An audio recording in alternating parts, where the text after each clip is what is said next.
পানিসহ ত্রাণের অভাবে অসহায় জীবনযাপন করছে গাজার ফিলিস্তিনিরা। তার মধ্যে পানি সংগ্রহ করতে যাওয়া ফিলিস্তিনিদের ওপর ইসরায়েলি বাহিনীর হামলাকে নারকীয় হত্যাকাণ্ড বলছেন বিশ্লেষকরা। একবার নয়, দুইবার নয়, বারবার হামাস নিধনের নামে গাজায় ত্রাণ সংগ্রহ করতে যাওয়া ফিলিস্তিনিদের ওপর হত্যাকাণ্ড চালাচ্ছে নেতানিয়াহু বাহিনী। রবিবার ভূখণ্ডটির নুসাইরাতে পানি সংগ্রহ করতে যাওয়া ফিলিস্তিনিদের ওপর বোমা হামলা চালায় ইসরায়েলি বাহিনী। এতে 10 জনের বেশি ফিলিস্তিনির মৃত্যু হয়। ফিলিস্তিনি যোদ্ধাদের লক্ষ্য করে হামলা চালানো হয়েছে বলে দাবি তোলে ইসরায়েলি বাহিনী। শুধু গাজার নুসাইরাত নয়, প্রতিটি হাসপাতাল, শরণার্থী শিবির, ত্রাণ সংগ্রহ কেন্দ্র, এমনকি মাছ ধরার জেলেরাও ইসরায়েলি হামলা থেকে রক্ষা পাচ্ছে না।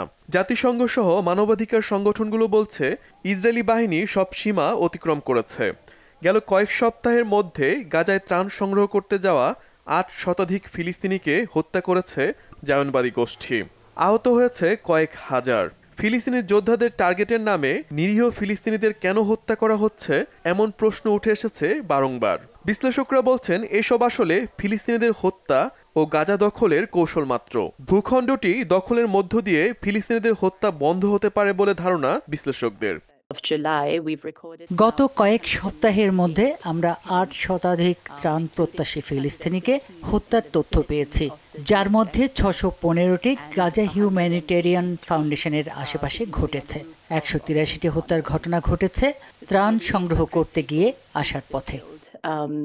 মার্কিন প্রেসিডেন্ট ডোনাল্ড ট্রাম্প গেল কয়েক সপ্তাহ ধরে বলে আসছেন গাজায় দ্রুত যুদ্ধবিরতি বাস্তবায়ন হবে, কিন্তু গাজায় সাম্প্রতিক হামলার চিত্র ভিন্ন তথ্য দিচ্ছে বিশ্লেষকদের। অনেকে বলছেন এটি আসলে শুভঙ্করের ফাঁকি। গাজায় খুব দ্রুত যুদ্ধবিরতি বাস্তবায়নের কোনো সম্ভাবনা নেই।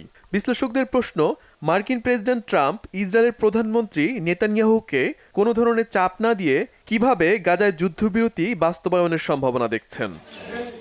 শহীদ আরাফাত, বাংলাভিশন নিউজ ডেস্ক।